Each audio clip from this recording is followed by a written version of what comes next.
네, 오늘 주기도문 강의 6번째 시간, 당신의 뜻이 이루어지게 하소서, 하늘에서처럼 땅에서도, 동역자의 기도라는 제목으로 함께 하나님 말씀 나누겠습니다. 네, 어느덧 주기도문 강의 6번째 시간입니다.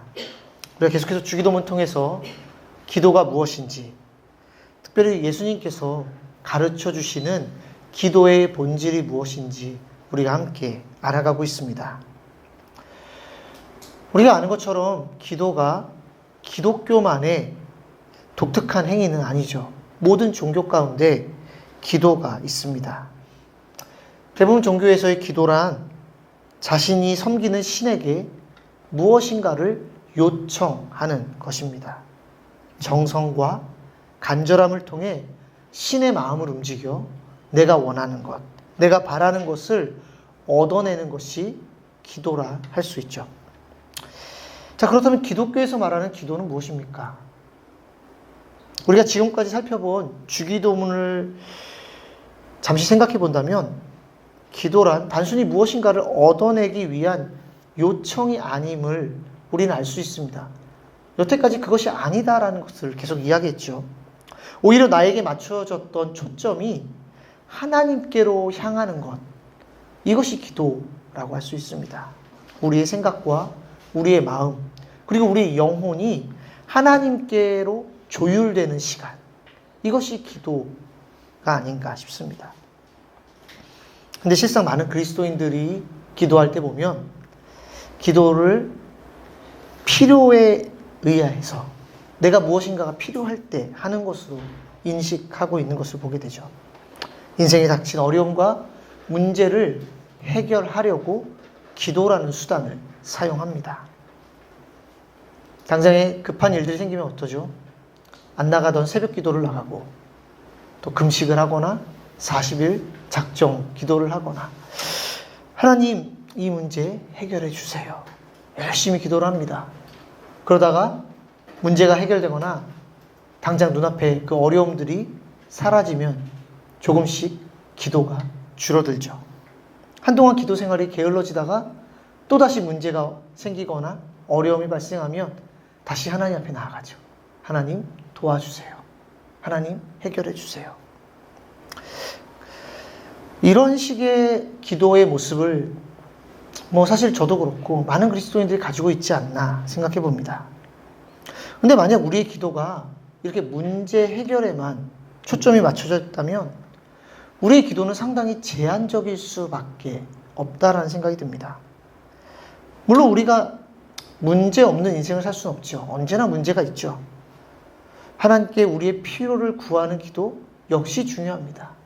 다만 우리의 기도가 오직 문제 해결이나 축복받는 것에만 국한되어 있다면 우리의 신앙은 기복주의적인 신앙에서부터 벗어나기가 어렵다라는 것이죠.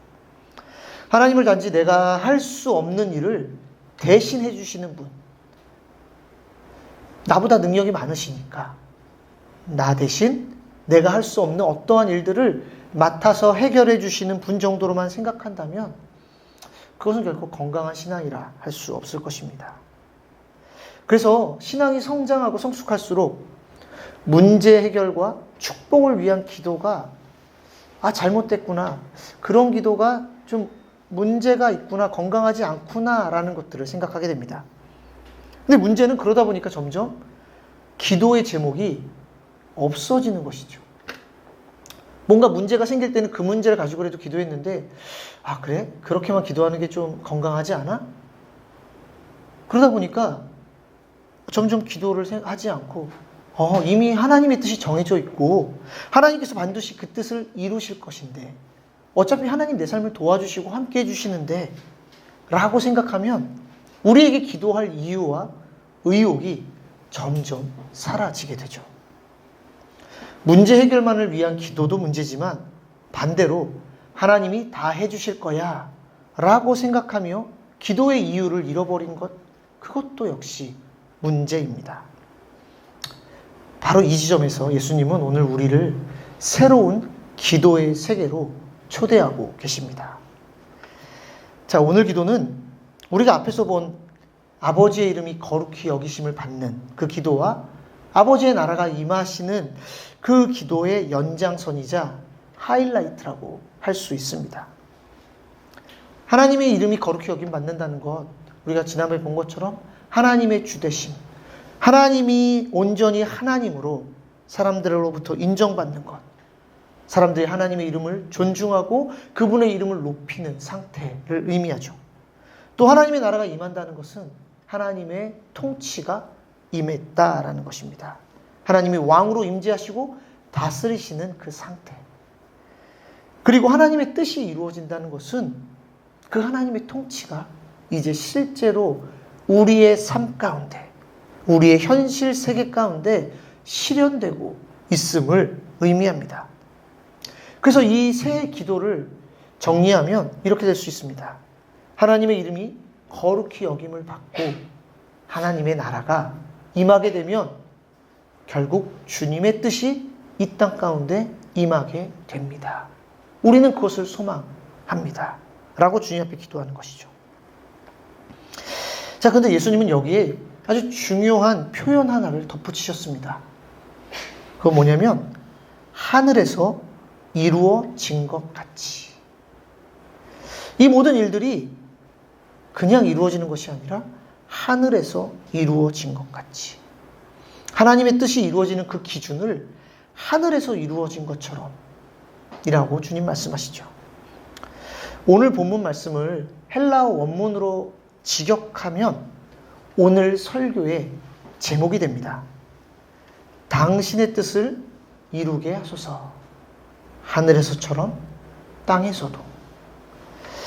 예수님은 하나님의 뜻이 이루어지는 것을 하늘과 땅으로 대비해서 말씀하고 계십니다.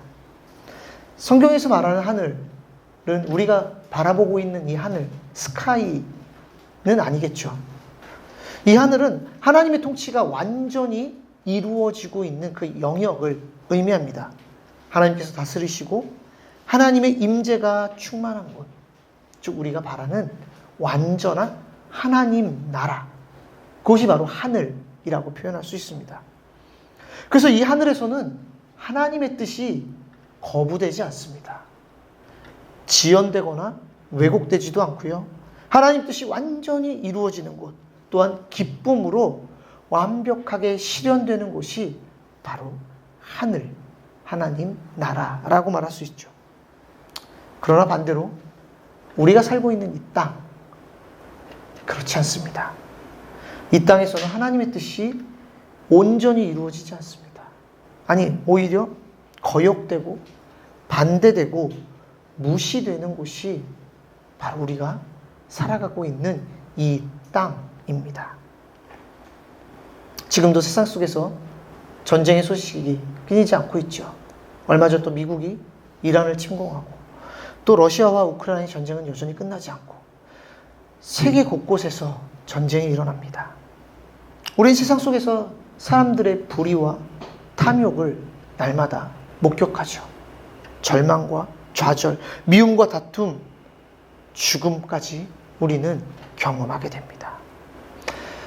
이런 현실을 바라보면서 우리 안에 이런 생각이 들죠. 왜 하나님의 뜻, 그 선하신 하나님의 뜻은 이 땅 가운데 이루어지지 않을까? 그것이 이루어져서 이 세상이 좀 아름다웠으면 좋겠는데 왜 하나님의 뜻은 지금도 온전하게 이루어지지 않을까? 성경은 그 이유를 분명히 말합니다. 바로 우리의 죄 때문이라고.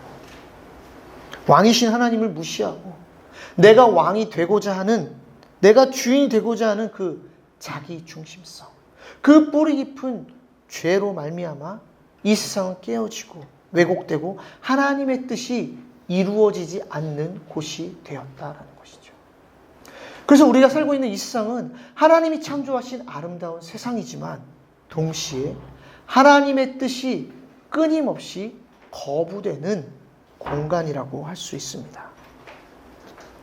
바로 이러한 현실 속에서 오늘 예수님은 제자들에게 그리고 우리들에게 이렇게 기도하라 가르치십니다. 하나님의 뜻이 하늘에서 온전하게 이루어진 것처럼 그렇게 이 땅에서도, 우리의 현실 속에서도, 이 깨어진 세상 속에서도 이루어지기를 주님 소망합니다. 주님 이 땅 가운데 주님의 뜻이 이루어지게 해주세요. 우리가 간절하게 소망할 수밖에 없는 것이죠. 우리가 이 기도를 하면 할수록 우리 안에 또 한 가지 질문이 생깁니다. 그럼 이 땅을 향하신 하나님의 뜻은 무엇일까? 하나님의 뜻이 이루어지기를 우리가 그렇게 간절히 원하는데 그럼 그 하나님의 뜻이란 무엇일까? 여러분 하나님 뜻 무엇일까요? 어렵죠. 갑자기 하나님의 뜻이 무엇이냐? 사실 성경 전반에 걸쳐서 하나님의 뜻이 풍성하게 계시되어져 있어서 이것을 한두 가지로 참 요약하기는 쉽지 않지만 그래도 좀 큰 틀에서 3가지 정도로 하나님의 뜻을 좀 이야기할 수 있을 것 같습니다. 먼저 데살로니가전서 4장 3절 말씀은 이렇게 기록합니다. 하나님의 뜻은 이것이니 너희의 거룩함이라. 하나님은 출애굽한 이스라엘 백성들에게도 동일한 말씀하셨죠. 내가 거룩하니 너희도 거룩하라. 우리를 향하신 하나님의 뜻은 우리가 잘 되거나 우리가 성공하거나 많은 것들을 소유하는 인생 그런 것이 아니라 하나님의 자녀로서 우리가 하나님의 성품을 닮아가는 데 있습니다. 이것이 우리 한 사람 한 사람을 향한 하나님의 뜻이죠. 세상과는 구별된 존재로 하나님의 거룩함을 입은 새로운 존재로서 하나님의 작품으로 빚어져 가는 것이 우리를 향하신 하나님의 뜻이라 할 수 있습니다. 또 두 번째로 하나님은 모든 사람이 구원을 받으며 또 진리를 아는 데 이르기를 원한다라고 말씀하시죠. 복음이 전파되고 그 복음을 통해 사람들이 하나님 앞에 돌아와서 참 진리이신 하나님을 알아가는 것. 이것이 바로 하나님의 뜻입니다. 그래서 하나님의 관심은 우리에게 구원을 베풀어 주시는 것이지 우리를 징계하거나 또 우리를 재앙 가운데 두시는 것이 하나님의 뜻이 아님을 우리는 성경을 통해 알 수 있습니다. 그래서 예레미야 29장 말씀은 이러한 하나님의 뜻을 아주 분명하게 기록하고 있는데요. 여호와의 말씀이니라 너희를 향한 나의 생각을 내가 아나니 평안이요 재앙이 아니니라. 너희에게 미래와 희망을 주는 것이니라. 이것이 주님의 마음이라는 것이죠. 모든 사람이 복음을 통해 새로운 소망을 발견하고 하나님 앞에 나와 구원함을 얻고 정말 그 미래, 주어질 미래, 하나님 나라와 그 소망을 발견하는 것. 이것이 하나님의 뜻입니다. 그리고 우리가 마지막으로 하나님의 뜻을 생각할 때 회복된 하나님의 나라를 생각할 수 있습니다. 성경은 결국 하나님이 이 세상을 회복하시고 새롭게 하시는 그 이야기라고 할 수 있습니다. 창세기에서 인간이 하나님을 반역하면서 깨어진 이 세상을 어떻게든지 회복하고 그 사람들을 구원하시며 그 마지막 날에 완성된 하나님 나라를 이루고자 하시는 것이 바로 하나님의 마스터 플랜이죠. 이것이 하나님의 뜻이고 이 뜻이 이 땅 가운데 이루어지기를 소망하며 기도한다면 그래서 가장 먼저는 우리가 하나님의 성품을 닮아가고 새롭게 변화되어져 가는 것을 소망한다 할 수 있습니다. 주님의 뜻이 이 땅 가운데 임하여 주시옵소서. 이것이 나랑 상관없는 기도가 아니라 가장 먼저는 그렇게 하나님의 뜻, 하나님의 거룩함을 닮은 우리가 하나님의 성품을 닮아가며 새롭게 변화되어져 가는 것을 소망하는 것이죠. 하나님의 자녀로 살아가는 것이 무엇인지, 이 땅 가운데서 하나님 나라 백성으로 어떻게 구별된 삶을 살아갈 것인지, 나는 오늘 하나님의 거룩함을 어떻게 닮아갈까 고민하며 기도하며 살아내는 것입니다. 그리고 또한 먼저 하나님 자녀된 우리가 하나님의 사랑과 복음을 사람들에게 알려주며 그로 인해 복음을 받아들인 사람들이 구원을 받고 하나님의 진리 가운데 거하도록 돕는 일 가운데 나아가는 것. 이것이 바로 하나님의 뜻입니다. 그리고 이런 일들이 일어날 때 하나님의 나라는 점점 확장되어져 갑니다. 우리 주변에 고통받는 사람들을 위해서 우리가 기도하게 되고 그들을 섬기는 일들이 일어나게 되죠. 우리의 시선이 바뀝니다. 나에게 국한되었던 우리의 삶이 하나님 나라를 꿈꾸며 바라보면서 깨어진 세상 속에서 어떻게 하나님의 사랑을 드러낼 것인지 고민하게 되고, 우리의 이웃을 내 몸처럼 사랑하라고 하신 그 주님의 말씀이 우리 마음에 심기면서 어떻게 세상 가운데, 이 사회 가운데 하나님의 사랑을 나눌 것인지 고민하며 이 세상이 회복되는 그 일 가운데 우리는 참여하게 되죠. 그래서 하나님의 뜻이 이 땅 가운데 임하기를 원합니다라고 간절히 기도하면 기도할수록 그 기도는 사실 우리의 삶을 변화시키는 기도가 됩니다. 막연히 하나님, 주님의 뜻이 이루어졌으면 좋겠어요. 하나님 알아서 하세요.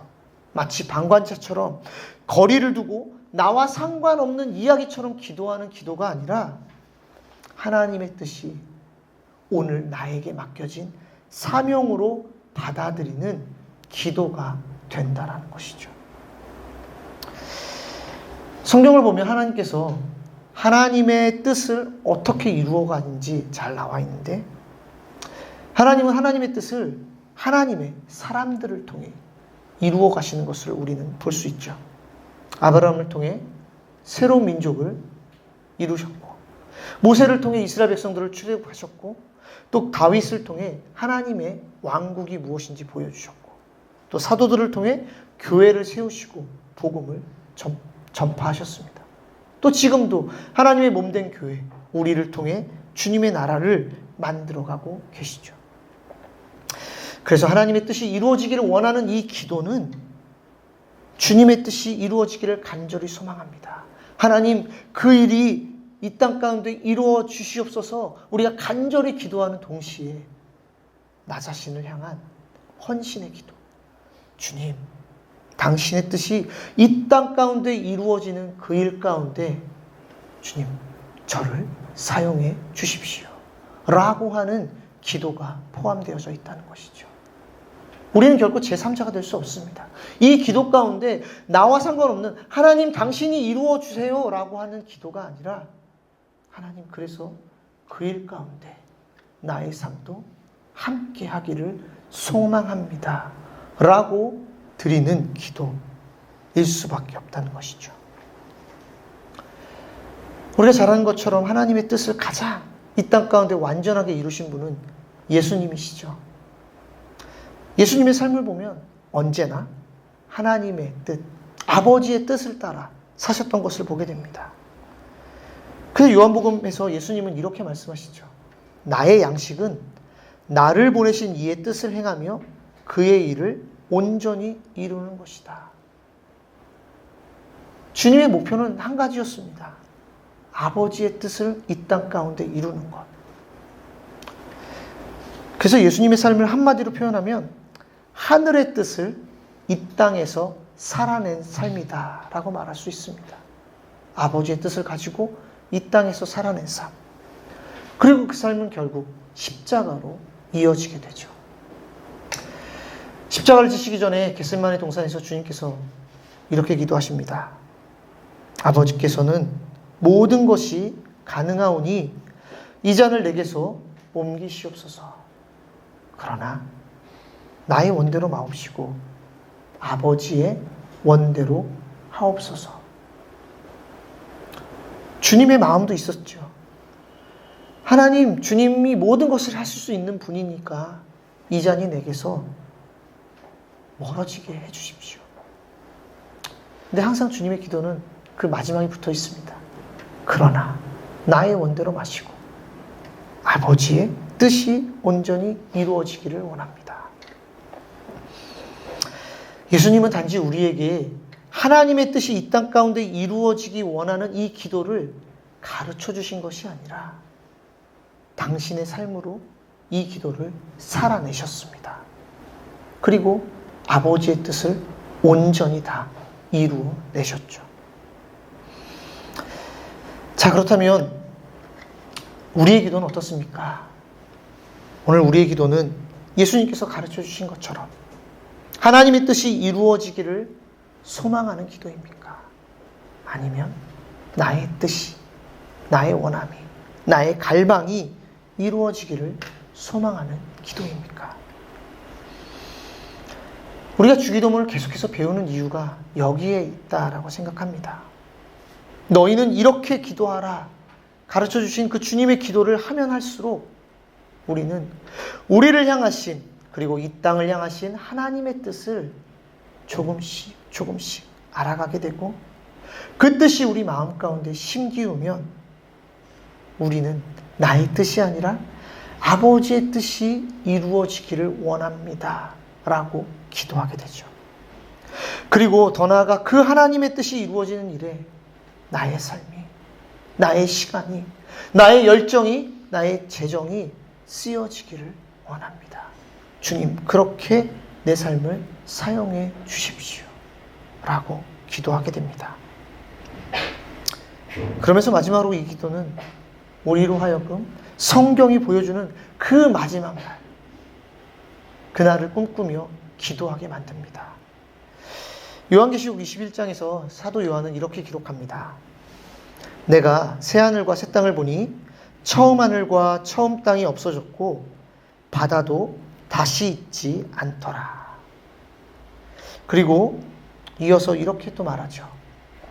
보라, 하나님의 장막이 사람들과 함께 있음에 하나님이 그들과 함께 계시리니 그들은 하나님의 백성이 되고 하나님은 친히 그들과 함께 계셔서 모든 눈물을 그 눈에서 닦아주시니 다시는 사망이 없고 애통하는 것이나 곡하는 것이나 아픈 것이 다시 있지 아니하리니 처음 것들이 다 지나갔음이로라.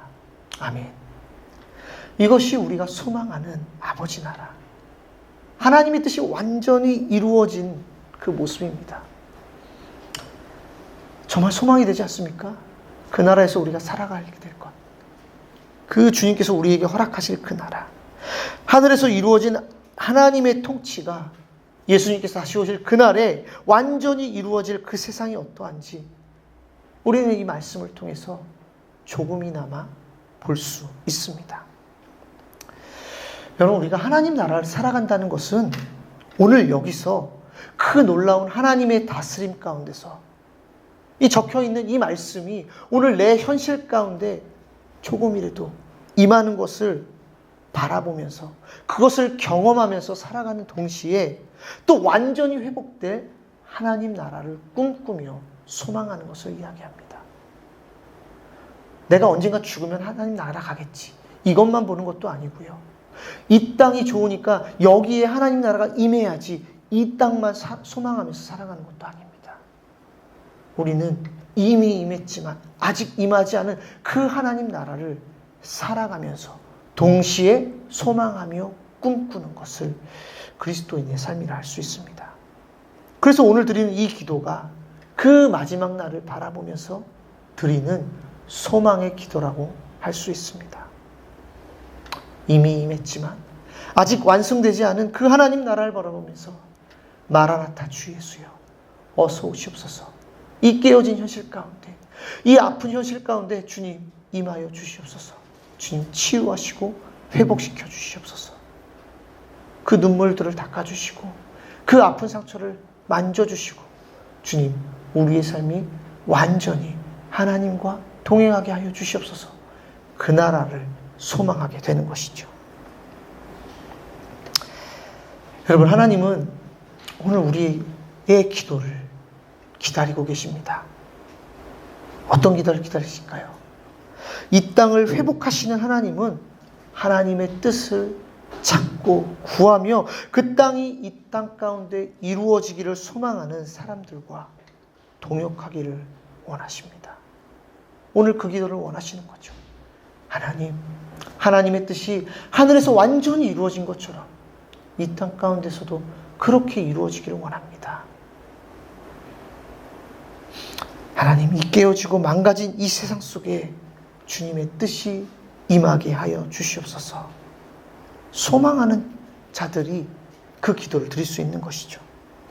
그래서 오늘 주님께서 가르쳐주신 이 기도는 하나님의 뜻을 함께 이루어가는 동역자의 기도라 할 수 있습니다. 여러분, 결코 하나님의 뜻은 그냥 이루어지지 않습니다. 오늘 하나님은 그 하나님의 뜻을 이룰 동역자들을 찾고 부르고 계십니다. 하나님, 주님의 뜻이 이루어지길 원합니다. 내 삶을 통해서, 내 시간을 통해서, 내 열정을 통해서 하나님, 주님의 뜻이 이 땅 가운데 이루어지게 하여 주시옵소서. 그 하나님의 뜻이 이 땅 가운데 이루어지는 그 영광스러운 자리에 함께 동참하며 기도하며 또 그렇게 살아내는 저와 여러분들 되시기를 주님의 이름으로 축복합니다.